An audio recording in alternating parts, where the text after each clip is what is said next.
тэгээд бас ингээд идчихдэг байсан. Яванда тэр мөрөдөл маань тэгээд алга болсон. Гэтэ тэр мөрөдлөг маань одоо буцааж авчираад хэдүүлээ ингээд жоохон цуг хоол хийдэг болно. За. Тэгвэл яг тийм бүр нэг амар гоё мах бол гэж би хэлмээргүй. Амтлагын үед хэлмээргүй. Зүгээр Эрцвэн тэгээд далаа авсан тийм ээ. Тийм, давс авсан байна. Тэгээд энэгээр зүгээр амтал чинь өөр юм хэрэггүй. Уул нь бол ингэдгийн стейкийн мах. Энэ гал тагаа болохоор нөгөө юу пилетх нь индукцтэй байлаа. Индукцтэй гэхээр маш хурдан хална гэсэн үг. Индукцтэй пилетх нэр бас стейк шарж байхдаа болгоомжтой байх хэрэгтэй. Нэг хүн пилетгийг маань төвчөө ичиж ихтэй онгойлгочлоо. Good. 7.5 дээр тавьчих. За стейк шарахтаа энгийн тосоо шарахгүй мэдээж аль болох нөгөө нэг plant based тос ашиглах хэрэгтэй. Тэгэхдээ би яг гоёг олж чадаагүй зүгээр нэг юм сонин гэрмаа. Үгүй бро, энэ яг болохгүй тос plant based гэдэг чинь урамлын гаралтай тос гэсэн үг. Ер нь урамлын гаралтай тоснууд тэг чигээрээ бүгдээрээ муу байхгүй юу? Гэтэ урамлын гаралтай тосноос хамгийн сайн байж болох тос юу вэ гэхээр extra virgin olive oil. Ер нь бол extra virgin olive oil.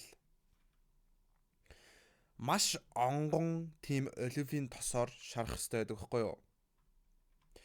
Яагаад гэвэл заяо.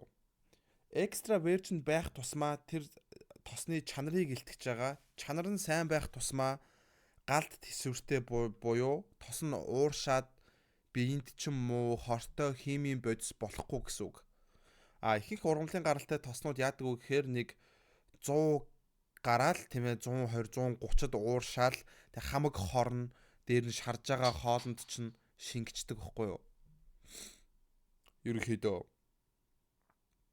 Тийм учраас extra virgin olive oil-д шаруул хамаагүй дээрх. Тос олсон. Гэхдээ энэ бол стейкэнд таарах хэвээр. Омега 3-тай гэж юм заяа. Бид нарт өнөөдөр стейк гоё бүрэн болгохын тулд дараа нь butter хэрэгтэй болно. За одоо сайхан шарнаа.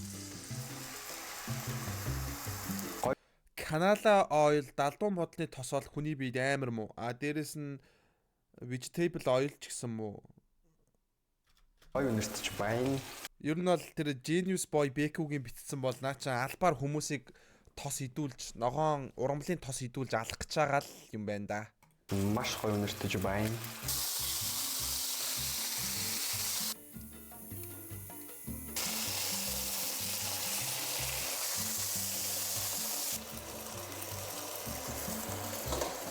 Харин Google дээр зарим юмнууд тийм байд юм аа харин хүн алах гэдэг. Зарим мэдээлэлүүд хүн алах гэдэг юм байна. Тэгээ одоо зөө штэ. Одоо штэ хамгийн чухал нь тань штэ. Би мах цаах ингэж шарж марахтаа ер нь дандаа махныхаа тосоор нь өөрөө маханд нь тэр байгаа өөхөөр нь цуг хуураад ер нь тэгэл болгочтой штэ. Тосныг ашиглах дурггүй би бол. Тийг гаргаж тавьчаад одоо амраан заяа та нар доор гэж 10 минут заавал амрах хэвээр. Wow, look at that. Амар 10 хэвчээлгүй хажууд нь жоохон өндөг тавьчих. Би өндөг шарахч ийсэн гэхдээ шарах өндөг байсангүй. Sorry. Чансан өндөг хажууд нь тавьчих заяа. Та нар манай Монголд байдаг Шангрила гэж яг үндэ би Монголд оруулж ирсэн ш мэдхүү. Тэрний рестораны шеф нь би штт. Амар асуудалтай.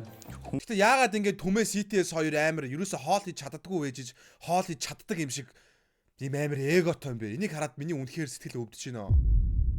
CTS түмээ 2 яг тоогооч шиг амар ингэж юм яриад дүрдээ итгээд байгаа нь миний амар дургуг хүрэж байна. Яг үнэндээ.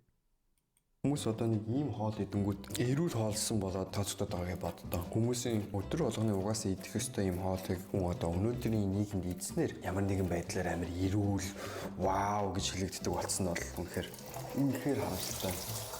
It's definitely not medium rare. За бидний steak well done болчих. Бүр congratulations болчих. Буруу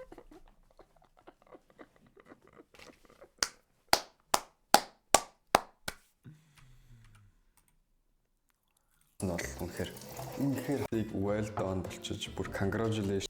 Миний steak medium rare биш байна. Миний steak well done олцсон байна. Бүр хорчисан, хатсан хар ямар ч шүүсгүй мах болцсон байна.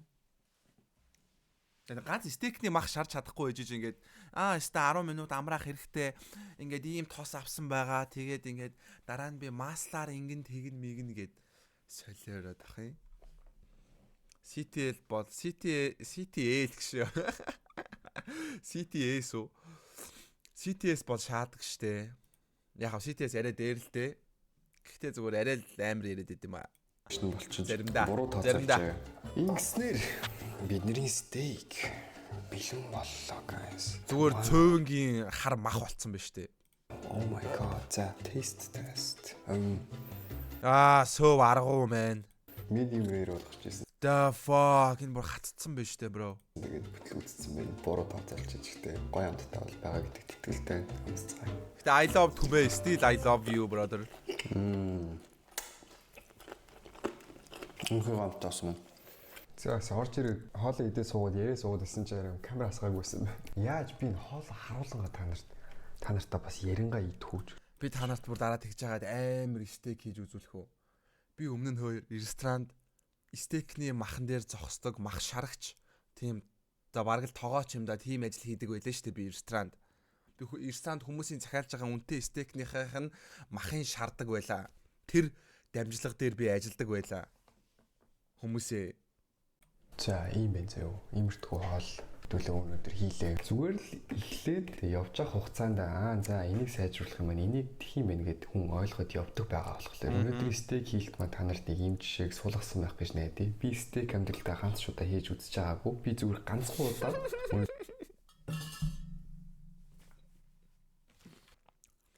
За энэ махыг хараад байгаарай. Ямар амар аргуу гэдгийг та нар хэр босоо байгаагаар нь харж болно.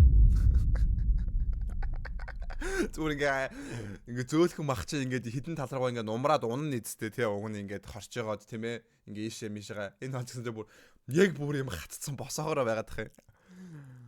болсон байх гэж найдаа. Би стейк амьдралдаа ганц шудаа хийж үзэж байгаагүй. Би зүгээр ганцхан удаа өнөөдөр үлдээ стейк гэж харсан бичлэгийн үзэл тэгэл дахиж үзээгүй шууд ингээл хийчлээ. Магадгүй жоохон фейлдсэн баг. Гэхдээ миний хувьд бол энэ за шаагаад байгаарай үнэ бороо би худлаа яриагөө. Маш гоё амттай байна. Маш гоё болсон гэж би бодож байна. Зөөлхөн байна хамгийн гол нь. Хүн амьдралд бол зүгээр ихэнх цагийг бодож, айж, бэлэн болохоо хүлээж өнгөрүүлдэг. Гэхдээ ерөөсөө хүн ихэлдэг хүн. Тэгээ хүн хөгшрөөд ирэхлээр залуу наснаа яг одоо стейк хийгээ харамсдаг. Тэгээ би тэр харамслаас бүр үнэхээр их айдаг. Би аль болох бодсон бүх зүйлээ хийхийг хичээдэг зав. Үгүй. Сарамстай соус амар амттай. Эхний стейк тэгсэн мөртлөө бүр ингээд үнэхээр гоё төвшингийн стейк хийсэн гэж би бодож байна зав. Гэтэ яг хөө тэр medium rare энэ нь биш амар бүрэн болцсон л байна гэхдээ амар гоё.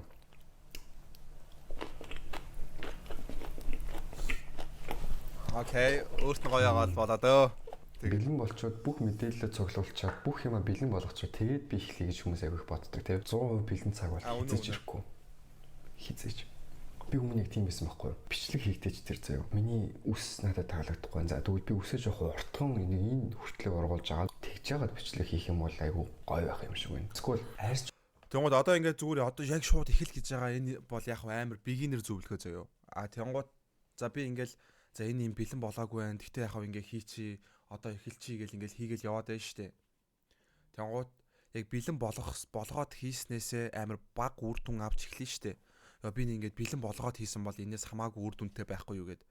Тийм бодлууд давхцах тусам хүн ер нь сэтгэл готралд ер нь бол орж эхэлдэг. Ер нь бол. Тэгэхээр бас заримдаа амар бэлдэж хагаад яг өөрийнхөө сэтгэл за одоо би яг одоо ингэж хийгээд үр дүн сайн ирсэн ч муу ирсэн ч надад хамаагүй.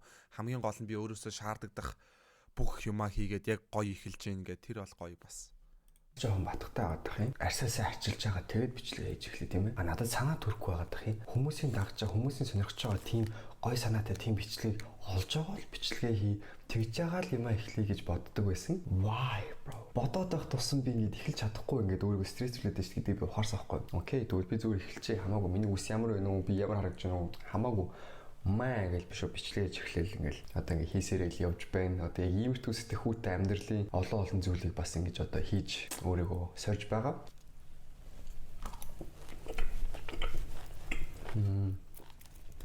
Энэ бичлэг яг яаж эхлүүлж байгааг анзаарсан биз дээ. Би бүр үнэхээр өөрийнхөө хийж ямаа тийм мэдж байгаа юм шиг олон удаа хийц юм шиг ярьж байгаа шүү дээ. Аваасна ингэж давслал ингэдэг тэгдэг гэдэг юм уу би бүр юу ярьж байгаагаа ойлгохгүй байсан. Стейк яаж хийх ёстой сонсож байна уу та нар? Миний ярьж байгаа зөв байгаад. Бро би юу ч мэдэхгүй.